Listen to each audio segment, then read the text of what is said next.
By a show of hands, who here, when they were little, had an adult ask them what they wanted to be when they grew up? Okay. By a show of hands, whoever had an adult ask them what kind of person they wanted to be when they grew up? Let the record show nobody's raised their hand.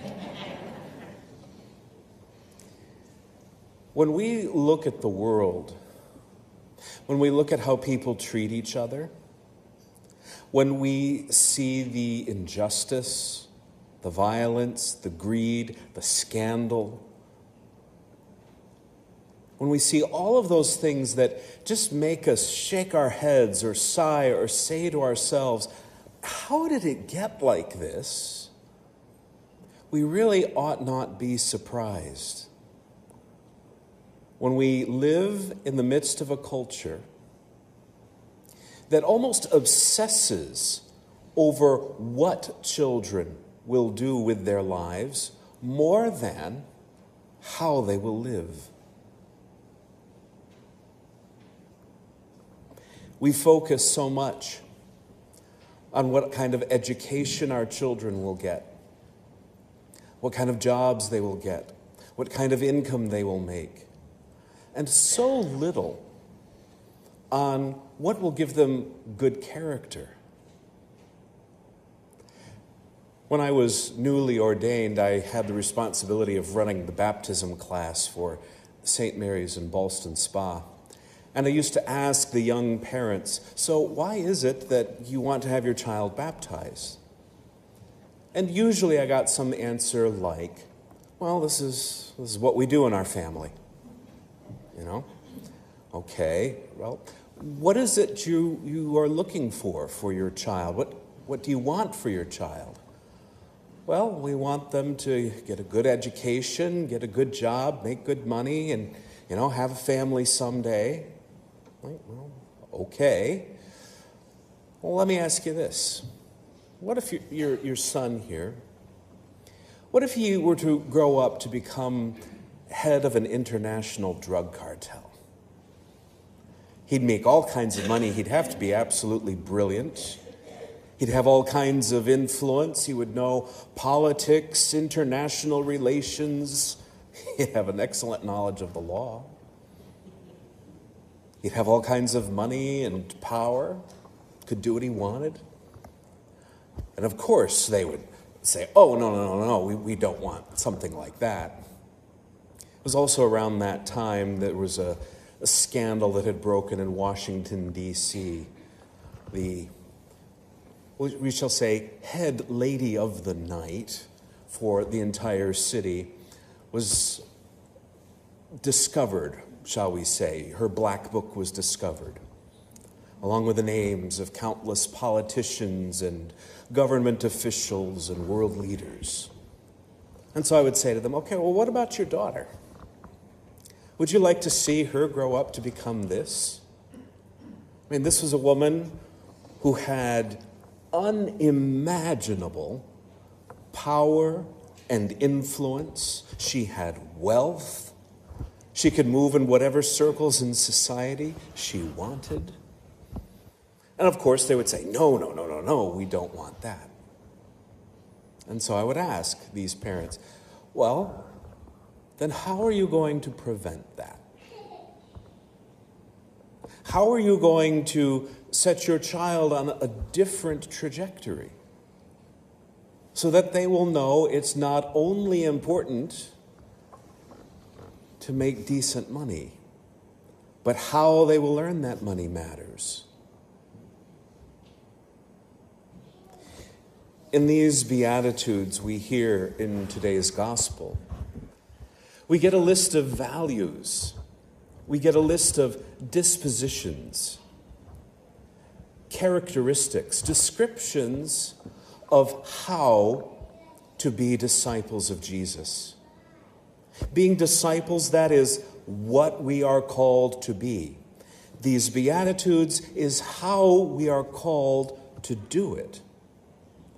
And not to flog a dead horse, But of course, every single one of these dispositions, these attitudes, these aspects of character, they are all different modes of metanoia. They all require of us an openness of mind and heart, a higher way of thinking, a higher way of loving, not the paranoid way that we learn from our lessons in this world. When was the last time, after all, someone was given advice in business? You know, if you really want to succeed, you've got to be meek. It's never happened. It's absurd. But meekness is what will allow us one day to inherit the world that God wishes to finish creating. And all of these things, poverty of spirit, mourning, meekness, mercy, the list goes on. All of these things are things that the world teaches us are the last sorts of dispositions that we should have. The world teaches us we need to fight for what's ours, that we need to be go-getters, that we need to be proactive all of the time with everyone and everything, getting ahead, keeping up. Whereas the Beatitudes say to us, we need to approach life with all of the good, the bad, and the ugly that it contains, with a spirit of acceptance,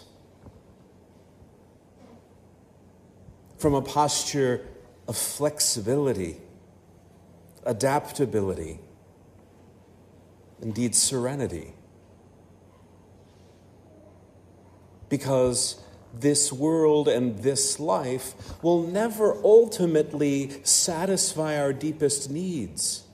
Those will only truly be met in the kingdom of heaven. And the kingdom of heaven and the kingdom of this world have vastly different cultures and opposite sets of values. It is not easy to embrace these ways of being. It requires us to accept a great deal of vulnerability. But in the end, can we really imagine living the rest of our lives the way the world says we ought to? It's exhausting. It is one way of living that cannot endure through all of those circumstances of life which will eventually befall us. Old age, sickness, poverty, or injury. But the ways of the kingdom of God, they endure whether we are up or we're down, whether we are young or whether we are old. And when we go throughout our lives developing these as habits, when we learn to live with these kinds of dispositions, my brothers and sisters, we live open to the peace, to the life, to the healing, to the hope of the kingdom of heaven. By the grace of this Mass, may we have the courage to embrace them. Peace be with all of you this day and with all who love the Lord in simplicity of heart.